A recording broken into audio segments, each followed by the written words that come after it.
Doctor N M Arun, ഇവിടെ ഇപ്പോൾ വലിയ ആശങ്ക ഇതുമായി ബന്ധപ്പെട്ട് ഉണ്ടായിട്ടുണ്ട്. നേരത്തെ കുളങ്ങളിലും അങ്ങനെ കെട്ടിക്കിടക്കുന്ന വെള്ളത്തിലുമൊക്കെ കുളിക്കുന്നത് മൂലമാണ് ഇത്തരം രോഗങ്ങൾ ബാധിക്കുന്നത് എന്നതാണ് പൊതുവെ പറഞ്ഞിരുന്നതെങ്കിൽ ഇപ്പോൾ ടാപ്പ് വെള്ളം ഉപയോഗിക്കുന്നവരിൽ, കിണറിലെ വെള്ളം ഉപയോഗിക്കുന്നവരിൽ 3 മാസമായ കുഞ്ഞിൽ വരെ ഈ രോഗം വരികയും മരണം സംഭവിക്കുകയും ചെയ്ത കേസുകൾ നമ്മുടെ മുന്നിലുണ്ട്.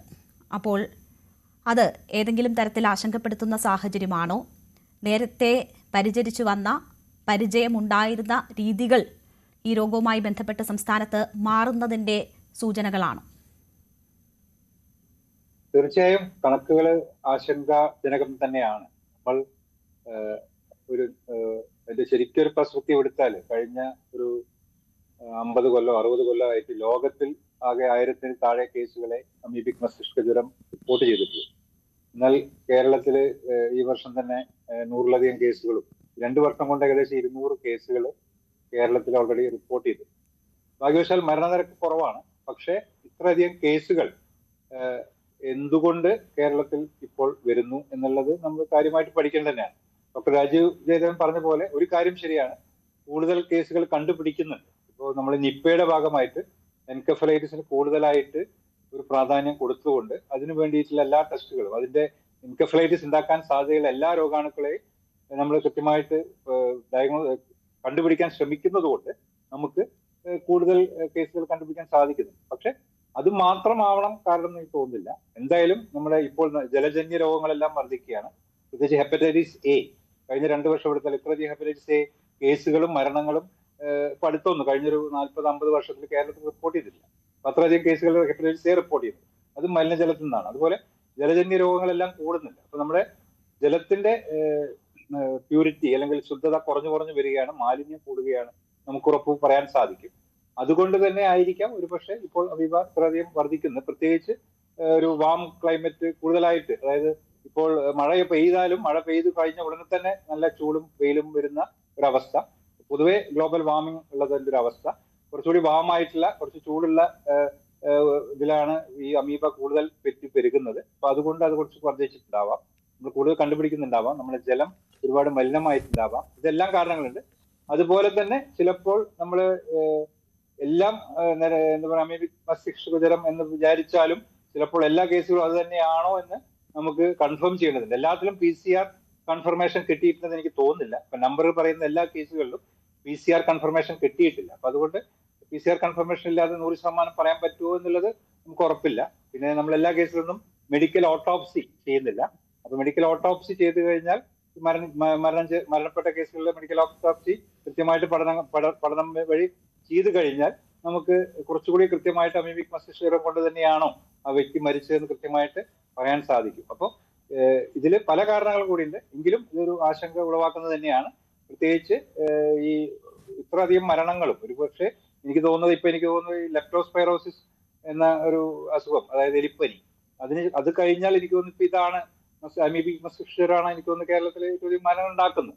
അപ്പോ പിന്നെ ഹെപ്പറ്റൈറ്റിസ് എ, ഇത് 3മാണ്. അപ്പോൾ എല്ലാം ജലം വഴി വരുന്ന അസുഖങ്ങൾ തന്നെയാണ്. അപ്പോൾ നമുക്ക് ഈ ജലത്തിന്റെ കാര്യങ്ങൾ, ജലം മലിനമാവുന്നത് എങ്ങനെയൊക്കെ രീതിയിൽ തടയാമെന്നും ഏതൊക്കെ രീതിയിൽ ഈ അസുഖങ്ങൾ തടയാമെന്നും നമ്മൾ പ്രത്യേകം ഇപ്പോൾ കാര്യമായി ഒരു പഠനങ്ങൾ നടത്തിയിട്ട് അതിന് വേണ്ട മാറ്റങ്ങൾ നമ്മുടെ ജീവിതശൈലിയിലാണെങ്കിലും ആരോഗ്യ രംഗത്ത് പ്രവർത്തിക്കുന്ന ആളുകൾ, അതുപോലെ നമ്മുടെ ലോക്കൽ ബോഡീസ്, മുനിസിപ്പാലിറ്റി, പഞ്ചായത്തുകളൊക്കെ എന്തൊക്കെ ചെയ്യേണ്ടത് അതിനെ കുറിച്ചൊക്കെ കൃത്യമായിട്ടൊരു മാർഗരേഖ, ഇപ്പൊ ചികിത്സയ്ക്ക് ഒരു മാർഗരേഖ സർക്കാർ ഉണ്ടാക്കിയിട്ടുണ്ട്. പക്ഷെ ഇത് പ്രിവെന്റ് തടയാനുള്ള ഒരു നല്ലൊരു മാർഗരേഖ നമുക്ക് ഇപ്പോഴും ഇല്ല.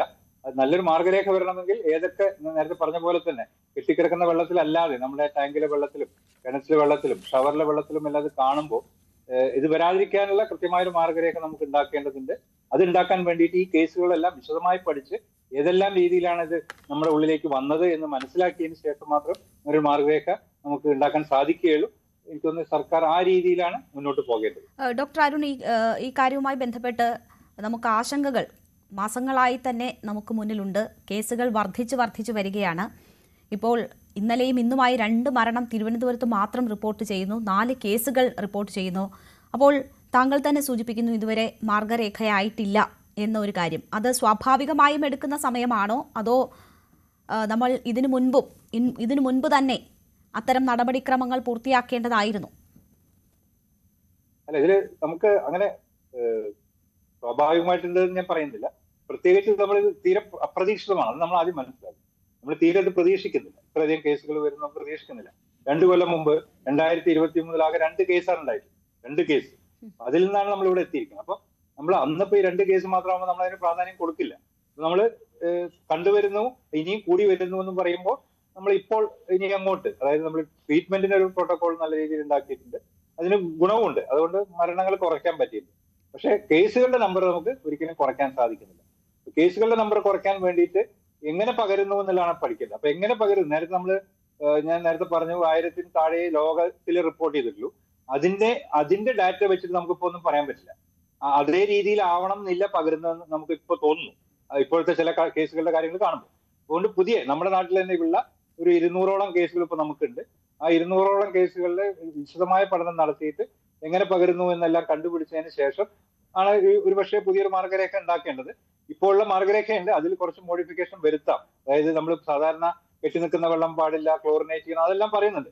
എങ്കിലും ഇതൊക്കെ ചെയ്യുമ്പോഴും പകരുന്നുണ്ട്, അല്ലെങ്കിൽ പുതിയതായിട്ട് അസുഖങ്ങൾ വരുന്നുണ്ട് എന്നാണ് നമ്മൾ മനസ്സിലാക്കുന്നത്. അപ്പൊ അത് ഒരു പൂർണ്ണമായിട്ട് ഈ അസുഖം തീരെ വരാതിരിക്കാൻ എന്ത് ചെയ്യണം നമുക്ക് ഇപ്പോഴും പറയാൻ സാധിക്കുന്നില്ല. അതിന് കൂടുതൽ പഠനങ്ങളും, ആ പഠനങ്ങളോടൊപ്പം തന്നെ നമുക്ക് പഠനങ്ങളിൽ കിട്ടുന്ന പുതിയ പുതിയ വിവരങ്ങൾ നമ്മുടെ ഈ മാർഗരേഖയിൽ ഉൾപ്പെടുത്തണം. മാർഗരേഖകൾ വിപുലമാക്കിക്കൊണ്ടിരിക്കണം. അത് എല്ലാ ഭാഗത്തും എത്തിക്കണം, എല്ലാ ഡോക്ടർമാരുടെയിലും, അതുപോലെ എല്ലാ നമ്മുടെ ലോക്കൽ സെൽഫ് ഗവൺമെന്റ് ബോഡീസിനും എല്ലാവർക്കും അത് അറിയിച്ചു കഴിഞ്ഞാൽ അവരെ കൊണ്ട് ഈ കാര്യങ്ങൾ ചെയ്യിപ്പിക്കാൻ സാധിച്ചാലേ ഇത് തടയാൻ നമുക്ക് സാധിക്കുകയുള്ളൂ. തീർച്ചയായും. ഡോക്ടർ SS ലാൽ, നമുക്ക് ഇതിനു മുൻപ് മഹാമാരികളായ കോവിഡിനെയും നിപ്പയെയും നേരിട്ട പരിചയമുണ്ട്. അത് ഒരു വ്യക്തിയിൽ നിന്ന് ഒരു വ്യക്തിയിലേക്ക് പടരുന്ന രോഗമാണ്. കോവിഡ് ചൈനയിൽ റിപ്പോർട്ട് ചെയ്യുമ്പോൾ തന്നെ നമ്മൾ മുൻകരുതലുകൾ എടുക്കുന്നു. ഇന്ത്യയിൽ ആദ്യം റിപ്പോർട്ട് ചെയ്യുമ്പോൾ നമ്മൾ റൂട്ട് മാപ്പ് വരെ തയ്യാറാക്കി അതിന് പിന്നാലെ പായുന്നുണ്ട്, ജാഗ്രത സ്വീകരിക്കുന്നുണ്ട്. മോർട്ടാലിറ്റി റേറ്റ് 2-നും 3-നും ഇടയിലുള്ള രോഗമാണ് കോവിഡ്. പക്ഷെ നോക്കൂ, 95-ന് മുകളിൽ അല്ലെങ്കിൽ 97-ഓ 98-ഓ ഒക്കെ മോർട്ടാലിറ്റി റേറ്റുള്ള അമീബിക് മസ്തിഷ്ക ജ്വരം, അതിന് നമ്മൾക്ക് മാർഗനിർദ്ദേശങ്ങളായിട്ടില്ല, അതിനുവേണ്ടി കാത്തിരിക്കേണ്ടി വരുന്നു. പഠനം നടത്തും ഇക്കാര്യത്തിൽ എന്നത് ആരോഗ്യമന്ത്രി തന്നെ നേരത്തെ സൂചിപ്പിച്ചതാണ്.